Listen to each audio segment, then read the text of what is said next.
Hello and good afternoon to you. It is Monday afternoon. I've just had a client first thing this morning, and today we were talking about the importance of winning. Now, this guy is super competitive. He comes from a very competitive sporting background. He was successful in sports, and now he's taken that kind of hunger and that drive into business, and now he is successful in business as well. And we were talking about winning, and he was saying it's like his favorite feeling. Like, this guy just loves the sense of winning. And when everyone says to him, "How are you doing?" he replies, "I'm winning." And I got to thinking, actually, a couple of things. For many entrepreneurs, they don't come from that sports background, and therefore they don't necessarily have that hunger or that drive or that desire to win.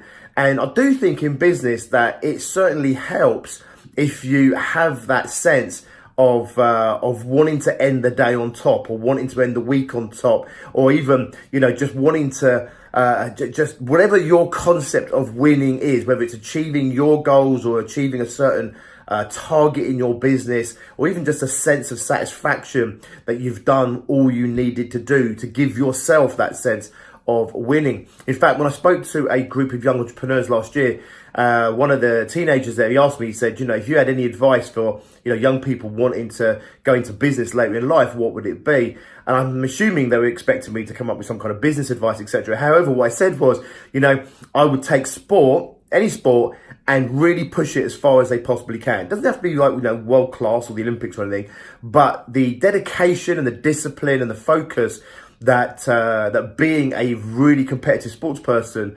absolutely, definitely will pay dividends in business later in life. So I said to him, you know what? I don't care what it is, whether it's golf, swimming, running, archery, whatever it is, take a sport and push yourself to your limits and find what you're capable of as a younger person, and then take that drive into business later on. The other bit of advice I actually gave him as well was just take the shittiest sales job imaginable, like literally door-to-door knocking, something like that.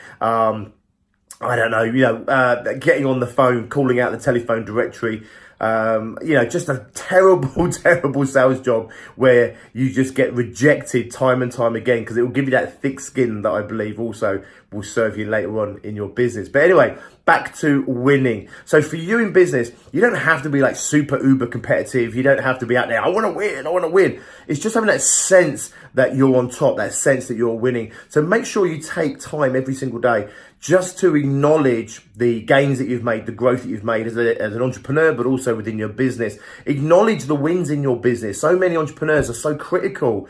They're always trying to improve themselves, which is great and everything else, but they don't take the time to really reward themselves and to take the time to acknowledge how far they've come, etc. And then business can just become a bit of a chore. It can become a real labor. So please do take the opportunities that you find as you go through your business career and your business life to acknowledge those successes, acknowledge those wins, take time to feel like you are winning. Get competitive, if with no one else, just with yourself. As they say, the only real competition you're in is yourself. Be better than you were yesterday. Anyway, I thought it was a good message here for Monday, because of course my message is always the same, which is start the week as you mean to go on. Get out the gate hard, get out fast, show yourself and the world out there that you mean business.